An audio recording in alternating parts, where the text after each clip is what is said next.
The Union Square Giveaway. Union Square, Manhattan, August 2023.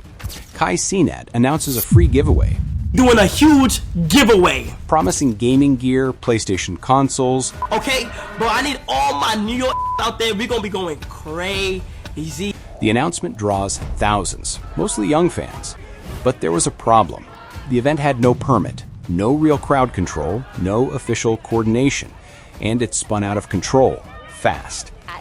He arrived, and that's really when chaos and mayhem broke out. Large crowds flooded the park and the streets. Property damage was reported, assaults, multiple arrests followed. The NYPD mobilized to disperse what had become a dangerous situation. Kai was detained right there at the scene. The charges? Incitement to riot and unlawful assembly. Those charges were later resolved after a public apology and paying restitution. But the public anger was straightforward. A hugely influential creator posted an open invitation to thousands with no logistics, no safety planning. The predictable result was chaos and danger. For a game console? How desperate are they? Societal collapse. Doesn't anyone work anymore? Entertainment or animal cruelty? One of the most heavily criticized moments in Cenat's career came during a chaotic live stream. Exotic animals, including a macaw and a frog, were brought into a cramped, noisy room full of people shouting, moving erratically, and knocking things over. What started as routine content creation quickly spiraled into one of the most heavily criticized moments in Cenat's entire career. The scene? A cramped room packed wall to wall with screaming fans, pounding music, and complete pandemonium. But this wasn't just another wild stream. This time, innocent animals were trapped in the middle of it all. The setup itself was questionable. Macaws are highly intelligent and extremely sensitive to stress. The clip that spread widely shows the bird perched nearby while loud commotion erupts. At one point, furniture is knocked over dangerously close to it. But it gets worse. A frog, reportedly inside a box on the table, was tossed across the room and narrowly avoided being crushed when an arcade machine tipped over. In a heart-stopping moment that lasted an eternity, an entire arcade machine began tipping over in slow motion, heading straight for where the frog had landed. The massive gaming cabinet swayed, creaked, and finally crashed down with thunderous force. The criticism cut deep. How could anyone justify subjecting intelligent, sensitive animals to such an uncontrolled, hostile environment? The macaw's natural habitat is the peaceful Amazon rainforest, not a room full of screaming humans and crashing furniture. The frog, already stressed from captivity, had been treated like a disposable toy in someone else's game. Mr. Beast, charity water, snub. We're on a mission to give 2 million people all around the world clean water. The scandal that would expose the dark heart of internet wealth hit at the worst possible moment, when Cenat's empire was already crumbling under the weight of controversy. The timing couldn't have been more catastrophic for Kai. The charity scandal erupted like a volcano, burying what remained of his reputation under an avalanche. I never got to tell you how that shit made me feel because of who you are and how your humor and like how you are as a person. I'm not moral outrage. When Jimmy Mr. Beast Donaldson launched Team Water, it wasn't just another charity drive. It was a digital crusade that would define the moral character of every major creator on the platform. The mission was simple, urgent, and undeniably righteous. Provide clean drinking water to communities where children were literally dying from preventable waterborne diseases. The campaign exploded across social media like a righteous wildfire. We did it, guys. We hit our goal of raising $40 million. Within hours, the donation tracker began climbing at breakneck speed as creator after creator stepped up to the plate. The list grew longer by the hour. Even micro-influencers with tiny audiences were pulling together thousands of dollars, sacrificing their own financial security to contribute to something bigger than themselves. But as the donor list expanded and the total climbed into the millions, one name's absence became more and more conspicuous with each passing. Holding this against you, I'm not putting it past you because I know who you are as a person. Where's Kai? Started as innocent questions buried in Twitter replies. Fans genuinely wondered when their favorite streamer would join the cause.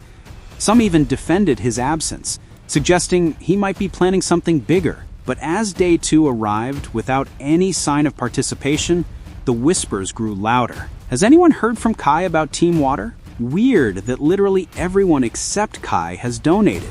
Yo, where the F is Kai Cenat in all this? The questions multiplied exponentially. Reddit threads appeared, Twitter hashtags began trending. What started as curious inquiries transformed into pointed accusations, and pointed accusations evolved into moral outrage. The view-botting accusations, the allegation that would rock the streaming world to its core, And I know he gonna see this. And don't try to watch flexing with me. came like a lightning bolt from one of the platform's biggest names, XQC, Q fucking C. one of Twitch's most influential and fearless streamers, stepped into the arena with devastating accusations PR shit, but that would send shockwaves through Kai Cenat's empire. and don't try to watch flexing shit with me. In a moment that split the streaming community down the middle, XQC unleashed a calculated assault on the very foundation of Kai's meteoric rise. "Something's not right here," XQC declared to his massive audience, his voice cutting through the digital noise like a blade. "The numbers don't lie, and these numbers are screaming fraud." The accusations weren't whispered rumors or basement forum speculation. This was a full-scale public execution, broadcast live to hundreds of thousands of viewers who watched in stunned silence as one titan called out another. Yeah, I got you about it. I just got you about it. I just got you about it. I got you about it just now. XQC came armed with receipts, cold, hard statistical evidence that painted a picture of systematic deception. He pulled up the data like a prosecutor presenting evidence to a jury, each number more damning than the last. The viewer spikes were impossible to ignore. Kai's stream counts would rocket from modest numbers to astronomical heights in mere minutes. Surges so sudden and dramatic they defied every natural law of audience growth. Real viewers don't materialize out of thin air. Real communities don't explode overnight without warning. But the most devastating evidence? The engagement rates. "Look at this," XQC said, his cursor dancing across spreadsheets that told a story of artificial inflation. 200,000 viewers? But the chat's moving like there's maybe 20,000 people actually watching. The math doesn't add up. Kai's response was not calm. It was not an evidence-backed explanation. He defended himself and his friends. The Nigerian school scandal. The promise that would expose the hollow core of performative philanthropy began with fanfare and ended in betrayal. I went to Makoko in Nigeria. When I see the condition that the people was in and like the babies were in and like the kids were in, I was like, nah. Leaving an entire community's dreams buried in the dust of broken commitments. That's when Kai made the announcement that would change everything. "Chat, we're about to do something incredible," he declared, his eyes gleaming with the fervor of someone who believed he was about to make history. "We're building a school in Nigeria." About it been happened. What are you talking about? Why are y'all acting like a school takes? Why are y'all acting like a school takes? Not just any school. We're talking about a full educational facility that's going to change lives forever. The live stream chat exploded into chaos. Hearts and fire emojis flooded the screen faster than the eye could follow. Donations spiked immediately as viewers rushed to be part of what felt like a genuinely transformative moment. The location wasn't chosen randomly. Makoko, one of Lagos's most impoverished communities, represents everything that's wrong with educational inequality in Nigeria. Built on stilts over Lagos Lagoon, this floating slum houses over 100,000 people in conditions that would shock most Western viewers. Children here grow up without basic educational infrastructure, their potential squandered by circumstance. Kai painted a picture of transformation. He spoke passionately about breaking cycles of poverty, about giving children opportunities their parents never had, about using his platform's massive reach to create lasting change in a community that desperately needed hope. This isn't just about building walls and desks, he said, his voice rising with conviction. This is about building futures. We're going to show the world what's possible when the internet comes together for something that actually matters. The first cracks in the facade appeared when Kai's promised monthly updates failed to materialize. Viewers who had donated specifically for the school project began asking innocent questions in chat. Any news on the Nigeria school? When do we get to see construction starting? Can't wait for progress pics. The questions were met with vague deflections and promises that updates were coming soon. Kai would pivot quickly to other topics, his enthusiasm for the school discussion notably absent compared to the passionate announcement that had launched the campaign. The journey to Makoko was an adventure in itself. Navigating Lagos traffic, coordinating with local guides, and gaining access to the floating community required significant preparation. Marcus documented every step, creating a comprehensive record of his search for the promised educational facility. What Marcus found in Makoko was absolutely nothing.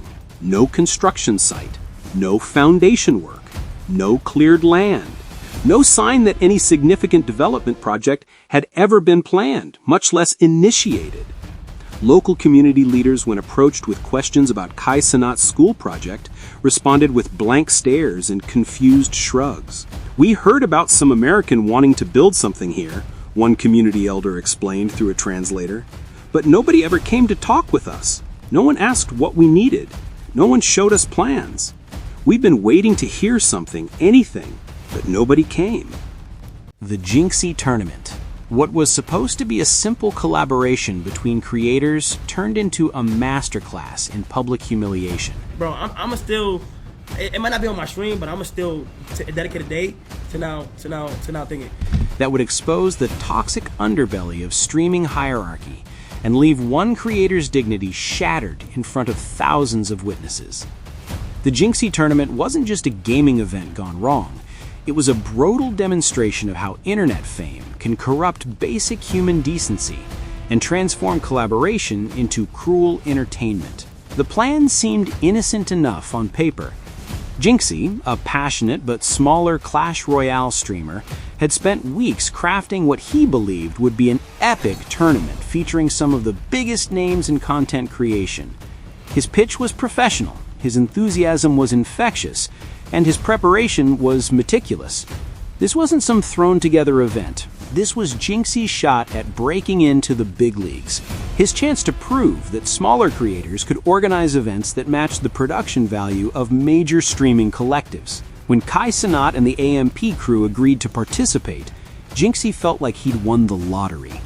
These weren't just any streamers, these were titans of the platform. Creators whose participation could launch his channel into an entirely different stratosphere. The collaboration represented everything beautiful about the creator ecosystem.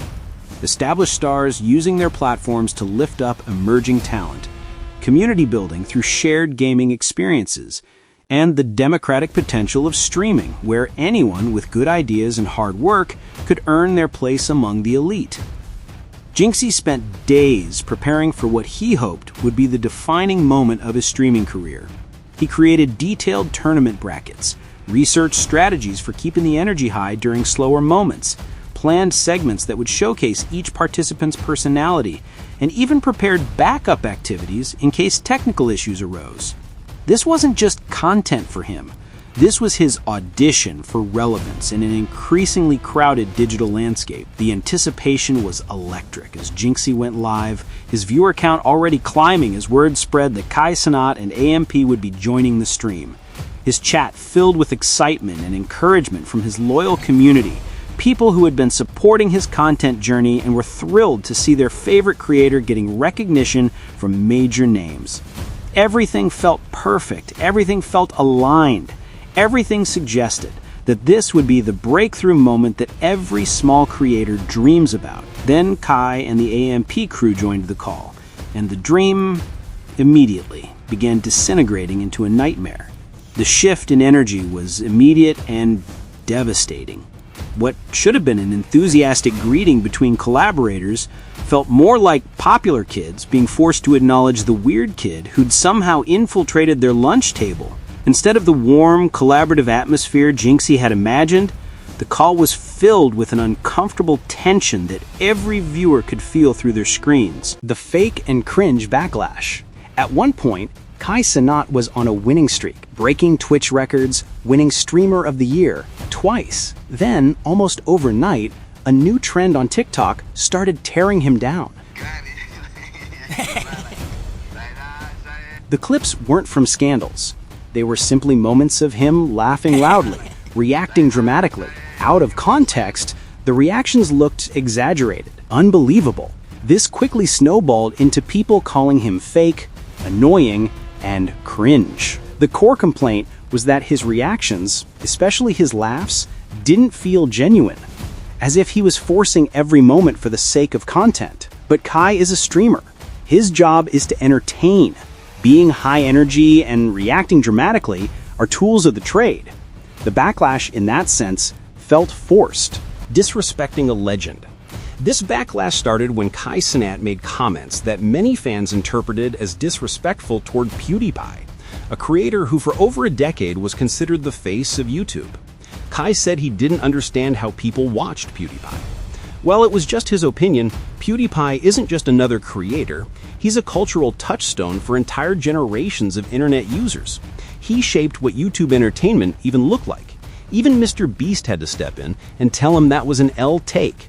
When Kai seemed to dismiss or undermine PewDiePie's legacy, it hit a nerve. The darkest controversies. One of the biggest combined controversies in Cenat's career involves a mix of repeated Twitch bans, problematic comments toward women, and transphobic implications. One of the most talked about moments happened during a broadcast where it appeared he was receiving a sexual favor on camera with his younger brother in the room at the time. What shocked people even more was that Twitch took no action, no ban, no suspension, nothing. This is especially concerning when a huge portion of Kai's audience is made up of kids. On top of that, Kai has faced backlash for how he talks about women. Certain clips show him making objectifying comments, playing into over-sexualized jokes. The situation gets even heated with his interactions with Ava Chris Tyson, where his remarks and jokes were interpreted as dismissive toward trans identities, feeding into accusations of transphobia. And then there were accusations that Cenat received backlash for covering up for his friend who sexually assaulted a woman, even though all the evidence pointed out that his friend was guilty.